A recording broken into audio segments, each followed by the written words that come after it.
आज मु पळेइथिली बारिपदार नुआ खोला होइतबा सृजन स्टाइल को। तो हेलो फ्रेंड्स, आ गोटे मिनी ब्लॉग स्वागत। जेहेतु मोर क्लास स्टार्ट होता है पुनिया कहती आज गोटे नुआ जगह जा तू मो सहित चल। तो आम सब रूममेट मिसिक पढ़ी कि बारिपदार जो नुआ खोला है सृजन स्टाइल कस्मो बाजार पाखे से पढ़ी अवश्य केवे जाइन फास्ट टाइम ही जाइछु। जेहेतु नुआ मॉल जाइछु अवश्य सब किसी आमको नुआ नुआ लगता भल भी लगता। मोर तो किसी जिन पतर नबार नहीं, खाली एमती टे बुलाया पड़ी ये गोटे बोतल देखी भाई छोट देखी भाविली कि प्राइस कम दो देखा 150 था मोर गिना बेलार मोर पानी पीदेवी।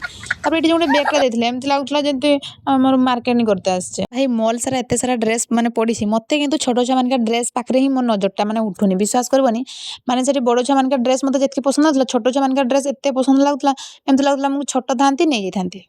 एठी यही दुई महाना जिनस नियंती कि न नियंती किंतु ट्राई करिवार नो कॉम्प्रोमाइज माने पिंधे न पिंधे निए न निए आमे ट्राई करिवु। अरे मु भी सेही भितर गुटे गणिती कर मोर भी समान को कोन कहूची मु। तापर आमे किछि बुलाबुली कलु अवश्य समस्त जिनस नेले किंतु मो छडा देखो एठी समस्त एमानकर फैमिली मेंबर हेचंदी सांग तोर केबे फैमिली मेंबर हबो मते कहना। सृजन स्टाइल पाखरे कसम मजा आमे पुनी एठी न पसी पळेबा ये हो नहीं सकता। पसु न पसु मोर साथी बनतला तुमरो साथी रे कोई कुछ नहीं बोलेगा हमारा गीत सुनकर हम ऐसे ही गाते हैं।